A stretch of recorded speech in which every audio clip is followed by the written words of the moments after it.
আসসালামু আলাইকুম, আশা করি সবাই ভালো আছেন। আজকে আমরা ম্যাক্রো ইকোনমিক্সের fixed and floating exchange rate নিয়ে আলোচনা করব। আচ্ছা, এটা আসলে এক্সচেঞ্জ রেটের দুইটা টাইপস, একটা ফিক্সড, একটা ফ্লোটিং। কিন্তু এটা এক্সচেঞ্জ রেটের টাইপস হলো, এক্সচেঞ্জ রেটের ডেফিনেশন না। তাহলে এক্সচেঞ্জ রেটের ডেফিনেশনটা কি? এক্সচেঞ্জ মানে কি? এক্সচেঞ্জ মানে হচ্ছে বিনিময়, তাই না? একটা সময় ছিল সমাজে বার্টার ট্রেড সিস্টেম ছিল, মানে প্রত্যক্ষ বিনিময় প্রথা, যেখানে কয়েন ছিল না, মুদ্রা ছিল না, নোট ছিল না, কাগজের কোনো নোট ছিল না, কারেন্সি বলতে মানুষ কিছু বুঝতো না। তখন লেনদেন হতো পণ্যের বিপরীতে পণ্য। তুমি আমাকে 2টা ছাগল দাও, আমি তোমাকে একটা গরু দিব। তুমি আমাকে 2টো গরু দাও, আমি তোমাকে 2 মণ ধান দেব। কারণ টাকা ছিল না, কয়েন ছিল না, অর্থ ব্যবস্থাটা তখনও গড়ে ওঠে নাই। কিন্তু তখন যে সিস্টেম ছিল লেনদেনের মানুষের প্রয়োজনের কারণে, সেটা ছিল বার্টার ট্রেড সিস্টেম। এটার বাংলা হচ্ছে প্রত্যক্ষ বিনিময় প্রথা। কিন্তু কালের বিবর্তনে বার্টার ট্রেড সিস্টেম হারিয়ে গেল। কারণ আমি যদি ধান নিতে যাই, ধান যদি শুধুমাত্র রংপুরেই হয়, আর আমি 2টো গরু যদি চিটাগং থেকে তাকে দিতে যাই, তাহলে অনেক সময় এবং পথ এবং গরু এতটা সময় যাবে, সেটা বহনজনিত একটা সমস্যা। আবার মারাও যেতে পারে, তাই না? আবার যে ধান আমি বহন করে নিয়ে আসবো, সেটা বহনজনিত সমস্যা, বৃষ্টির কারণে নষ্ট হয়ে যেতে পারে। তারপর পারফেক্টলি সেটাকে কখনো অ্যাসেস করা যায় না। এটার দাম যদি 50 টাকা হয়, 50 টাকা দিয়ে এটা আপনি যেভাবে অ্যাসেস করতে পারেন, বা একটা চকলেট যদি 5 টাকাও হয়, সেইটাকে আপনি যেটা অ্যাসেস করতে পারেন এত সহজে, একটা গরুর সাথে একটা ছাগল বা 2টা ছাগলের লেনদেন এতটা সহজ না। অ্যাসেসমেন্ট 2 মণ ধানের সাথে একটা গরু অ্যাসেসমেন্ট এত সহজ না, সমান্তরাল নাও হতে পারে। সেক্ষেত্রে 19-20 হলে কিছু করার নাই, অ্যাডিশনাল কোনো কিছু দেওয়া সম্ভব না। ধরেন এই ধানের বিপরীতে ওর প্রাপ্য হচ্ছে 2.5টা গরু, কিন্তু 2টো গরু দেওয়া যাচ্ছে, 2.5টা না। মিলানোর জন্য একটা ছাগল হয়তো দিয়ে দিল, কিন্তু টাকার ক্ষেত্রে 200 টাকার জায়গায় 50 টাকা আরোপ দিয়ে 250 টাকা করে নেওয়া যায়। সুতরাং সেটার একটা টাকার একটা বহনজনিত সমস্যা থেকে মুক্তি দেয়। অ্যাসেসমেন্টটা পারফেক্টলি করে, টাকাকে স্টোর করে রাখা যায়, কোনো একটা জায়গায় সঞ্চিত রাখতে পারবেন। গরু ছাগলকে ব্যাংকে রাখা যাবে না, আর টাকা চাইলে ব্যাংকের লকে রাখতে পারবেন, তাই না? আচ্ছা, তারপর টাকা আন্তর্জাতিকভাবে স্বীকৃত, গরু ছাগল আন্তর্জাতিকভাবে স্বীকৃত না, তাই না? এগুলো দিয়ে লেনদেন করা যায় না। তো সেই যে এক্সচেঞ্জ সিস্টেম, সেখান থেকে আসলো মানিটারি ব্যবস্থা, অর্থের এক্সচেঞ্জ সিস্টেম। কিন্তু মজার বিষয় হচ্ছে, যখন আমাদের অর্থের এক্সচেঞ্জ সিস্টেম চলে আসলো, তখন আমরা শুধুমাত্র অর্থ নিয়ে আর ভাবলাম না। আমরা তখন চিন্তা করলাম, আমার দেশের কারেন্সির সাথে অন্য দেশের কারেন্সির কী বিনিময় মূল্য।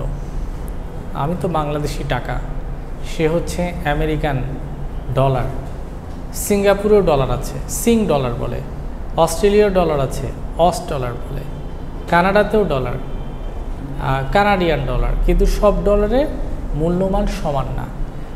হ্যাঁ, বাংলাদেশি টাকা ইউএস ডলারের মূল্যমান 117 টাকা সমান $1 ইউএসডি, ইউএস ডলার।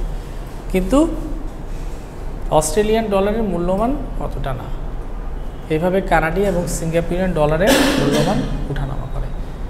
এইগুলো ছাড়াও, প্রধান দেশগুলো ছাড়াও আর অনেক জায়গায় ডলারের মাধ্যমে লেনদেন হয়। ওদের কারেন্সি হচ্ছে ডলার, আপনি দেখবেন। তো এখন আর বিশ্ব বাজার সন্তুষ্ট নয় শুধুমাত্র একটা মানিটারি এক্সচেঞ্জের মাধ্যমে। সে চিন্তা করতেছে, আমার যদি ডলার থাকে, বৈদেশিক কোনো বাণিজ্য হয়, তাহলে আমি ইয়েনকে কিভাবে ম্যানেজ করতে পারি, জাপানিজ ইয়েনকে।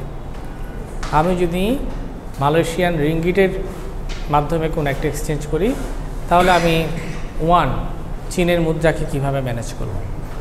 ওয়ান চীনের মুদ্রা, সে চিন্তা করতেছে ফিলিপিনে যদি কোনো বিজনেস করি, এক্সপোর্ট ইম্পোর্ট, যদি লেনদেন হয় ডলারে, তাহলে কতটুকু পেসো আমি ওই ডলারের এগেনস্টে পেতে পারি।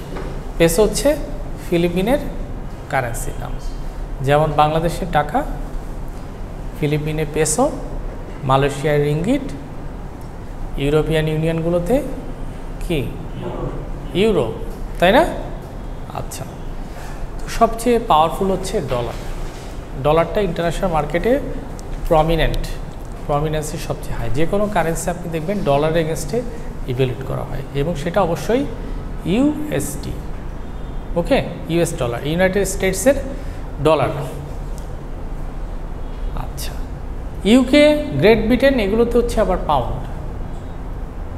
আবার যেগুলো মুসলিম কান্ট্রি, দিনার দিরহামের জায়গা, অনেক টাকা। এক একটা কারেন্সি, কোন একটা ইসলামিক কান্ট্রির একটা কারেন্সি 300+ বাংলাদেশি টাকা equivalent. One currency of them is equal to 300+ টাকা ইন বাংলাদেশ। এই জন্য সৌদির কাছাকাছি অনেক কান্ট্রি যেগুলো অনেক, কাতার, কুয়েত, বাহরাইন, দুবাই, ওরা আমাদেরকে কি বলে, আরব শেখরা, দে আর মিসকিন। হ্যাঁ, কারণ আপনি কারেন্সির ভ্যালু দেখলেই বুঝতে পারতেছেন। আর মিডল ইস্টে অনেক মানুষ বাংলাদেশে তো ডাক্তার, ইঞ্জিনিয়ার হয়ে যায় না, তারা সেখানে লেবার সাপ্লাই করলে লেবার হিসেবে যায়।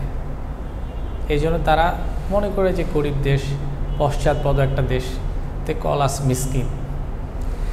যাই হোক, তাহলে এক্সচেঞ্জ রেট, কত টাকা সমান কত ডলার, কত ডলার সমান কত ইয়েন, কত ওয়ান, এগুলো সেট করা বাংলাদেশ ব্যাংকের কাজ নয়। যেমন বাংলাদেশ ব্যাংক টাকা ছাপায় 5 টাকা, 10 টাকা, 20 টাকা, 50 টাকা, 100 টাকা, হ্যাঁ, 200 টাকা, 500 টাকা, 1000 টাকা, এই সবগুলোকে বলে ব্যাংক নোট। আর অর্থ মন্ত্রণালয় টাকা ছাপায়, সেখানে, হ্যাঁ আসেন, অর্থ সচিবের সাইন থাকে, এগুলোকে বলে গভর্নমেন্ট নোট বা সরকারি নোট। সরকারি নোটের সাথে ব্যাংক নোটের পার্থক্য হচ্ছে, সরকারি নোট হচ্ছে 1 এবং 2 টাকা বা কয়েন, আর ব্যাংক নোট হচ্ছে 5 থেকে 1000 টাকা। সরকারি নোটের সাইন থাকে অর্থ মন্ত্রণালয়ের অর্থ সচিবের, আর ব্যাংক নোটের সাইন থাকে বাংলাদেশ ব্যাংকের গভর্নর, মনে থাকবে। আর সমস্ত মানি মার্কেট কে কন্ট্রোল করে বাংলাদেশ ব্যাংক। মানি মার্কেট হচ্ছে সকল ধরনের ব্যাংক, এটা হচ্ছে মানি মার্কেটের উদাহরণ। আর শেয়ার মার্কেট, বা এটাকে আরেক নামে বলে capital market, DSC, CSC, Dhaka stock exchange, Chittagong stock exchange, এগুলোকে আবার কন্ট্রোল করে SEC, securities and exchange commission. ঠিক যেমনটা বাংলাদেশ ব্যাংক সমস্ত মানিটারি ইনস্টিটিউশনকে কন্ট্রোল করে, ঠিক তেমনি শেয়ার মার্কেটকে কন্ট্রোল করে SEC, securities and exchange commission. কিন্তু টাকা ছাপানোর ক্ষমতা বাংলাদেশে শুধুমাত্র বাংলাদেশ ব্যাংকেরই আছে। একটা সময় সোনালী ব্যাংক টাকা ছাপতো, এখন ছাপতে পারে না। গভর্নমেন্টের একটা টাকশাল আছে, টাকশাল মানে হচ্ছে যেখানে টাকা ছাপানো হয়, গাজীপুর গভর্নমেন্টের প্রিন্টিং প্রেসে টাকা ছাপানো হয়। কিন্তু 1 টাকা সমান কত ডলার, এটা বাংলাদেশ ব্যাংক, গভর্নমেন্ট, এসিসি, এগুলো কারো কাজ না, এটা হচ্ছে আইএমএফ এর কাজ। আইএমএফ, হ্যাঁ নাম শুনছেন না, IMF, international monetary fund, IMF এগুলোকে সেট করে। তারা ইন্টারেস্ট রেট দেখে, ওই দেশে কী পরিমাণ ডলার এবং অন্যান্য কারেন্সি মজুদ আছে এগুলো দেখে, এটা একটা অনেক কিছুর ক্যালকুলেশনের প্রেক্ষিতে এই রেটটা আসে। আমি যত সহজে বলে দিলাম তত সহজ না, অনেক কিছু দেখে তারপর একটা রেট দেওয়া হয়। কিন্তু একটা দেশে ডলারের মান বাড়বে কি কমবে সেটা নির্ভর করে কিসের উপর, সাধারণ একটা ডিমান্ড এবং সাপ্লাইয়ের উপর। যেমন শেয়ারের ক্ষেত্রে আমরা বলি, যদি কোম্পানির শেয়ার অনেক সংখ্যায় কম, অনেক মানুষ কিনতে চায়, এত শেয়ার তো নাই, কোম্পানি খুব ভালো কোম্পানি, তখন মানুষ 100 টাকার শেয়ার 200 টাকা দিয়েও কিনতে যাচ্ছে, শেয়ারের প্রাইস বেড়ে যাচ্ছে, কারণ চাহিদা যতটুকু যোগান ততটুকু নাই, তখন দাম বেড়ে যায়। ঠিক তেমনি কান্ট্রি মার্কেট ডলার চায়, ব্যবসায়ীরা বিভিন্ন জিনিস আমদানি করে নিয়ে আসছে, তারা ডলার চায় পে করার জন্য। গভর্নমেন্ট বিভিন্ন লোন নিয়ে বসেছিল, সেগুলো রিপে করতে সে ডলারের সুদ সহ পে করতে চায়। সব কিছু মিলিয়ে দেশে না ডলার নাই। রিজার্ভের একটা সংকট। তাহলে যে জিনিস নাই সেই জিনিসের দাম তো 117 টাকা হবেই। এই জন্যই তো বাংলাদেশে $1 সমান সমান বাংলাদেশি টাকা 117।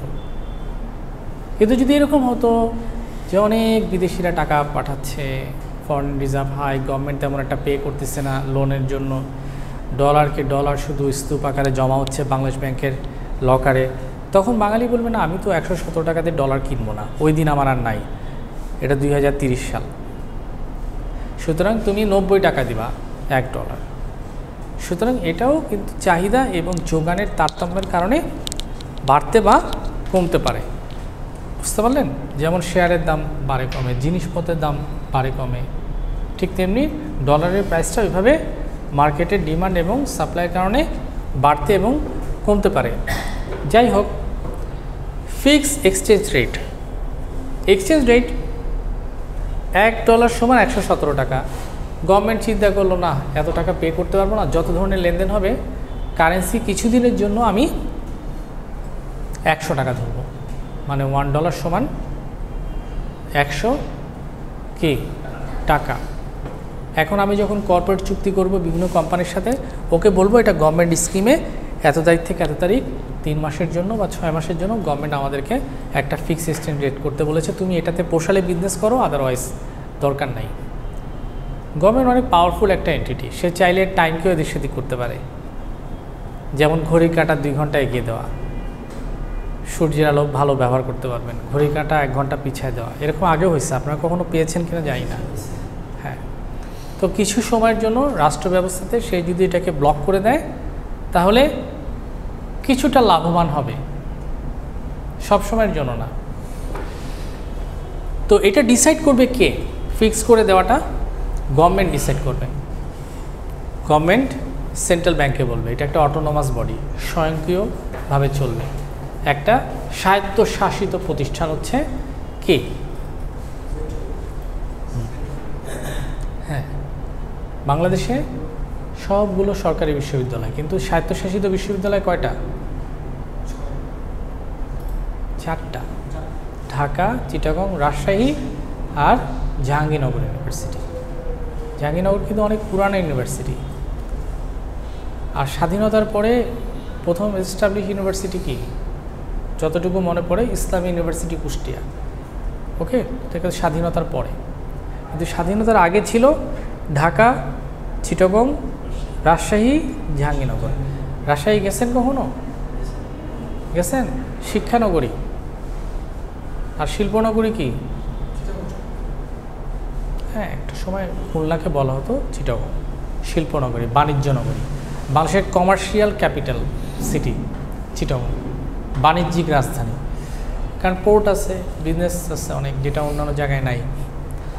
তো গভর্নমেন্ট এটাকে সেট করে দিতে পারে, সেন্ট্রাল ব্যাংক, যে আমরা যত এক্সপোর্ট ইম্পোর্ট করবো আগামী 1 বছরের জন্য স্বার্থ রক্ষা করবো, 117 টাকা দেবো না, 100 টাকা। এই রেটই সব জায়গায় প্রচার করবেন, চুক্তির সময় এই রেটে কিনলে কিনবে, না কিনলে কিনবে না। ওকে, আমদানি করলে করবেন, না করলে করবেন না। কেউ দিতে রাজি হলে লেনদেন হবে, আদারওয়াইজ দরকার নাই। Maintaining the foreign reserve, foreign reserve maintain করতে হবে। যদি সে পর্যাপ্ত ফরেন রিজার্ভ মেনটেন করতে না পারে, এই রেটটা ফিক্স করারও ক্ষমতা তার থাকবে না। কারণ সে যদি ইন্টারন্যাশনাল মার্কেটে ডলারে পেমেন্ট দিতে চায় তাহলে তার রিজার্ভ হাতে থাকতে হবে। তো গভর্নমেন্ট যখন একটা ইকোনমিক ডাউনটার্নের দিকে চলে যায় তখন সে এই অবস্থাটা, মেজারটা নিতে পারে। যেমন দ্বিতীয় বিশ্বযুদ্ধের পরে এই মেজারটা নেওয়া হয়েছিল। আমেরিকাতে 1970 সালের আগ পর্যন্ত সব কিছু রেট ফিক্স ছিল, স্বার্থ সংরক্ষণ, যাতে রিজার্ভের পরিমাণ অনুসারে একটা অ্যাটিটিউড তারা করতে পারে। এখনও পৃথিবীতে এটার ব্যবহার হচ্ছে ওমানে, কাতারে, বাহামাতে, তারপর সৌদি আরবে, হংকং, এই সমস্ত জায়গাগুলোতে এগুলোর ব্যবহার হচ্ছে, ফিক্স করে দেওয়া কিছুদিনের জন্য। আর ফ্লোটিংটা কি? ফ্লোট করা কি বলেন তো? ভাষা, ভাসমান। পানি যেমন দোদুল্যমান, ঠিক তেমনি এটা হচ্ছে একটা ফ্লোটিং এক্সচেঞ্জ রেট। কখনো ফিক্স থাকবে না, কনস্ট্যান্ট না, ভ্যারি করবে, দোদুল্যমান। একবার উঠবে একবার নামবে রেটটা, তাই না? কিন্তু কনস্ট্যান্ট আচরণ কখনোই করবে না। আচ্ছা, তাহলে এটা কিসের ভিত্তিতে হয়? পিওর ডিমান্ড অ্যান্ড সাপ্লাইয়ের ভিত্তিতে। ডিমান্ড অনেক হাই, রিজার্ভ ওরকম নাই, যাবে প্রাইসটা বেড়ে। ডিমান্ড অনেক আছে, রিজার্ভ অনেক আছে, প্রাইস একটা সেটেলমেন্ট থাকবে। রিজার্ভের সাপ্লাই ডলার অনেক বেশি, ডিমান্ড অত নাই, প্রাইস যাবে কমে ডলারের, তাই না? এরকম বিভিন্ন ঘাত প্রতিঘাতে প্রাইসটা সেট হবে।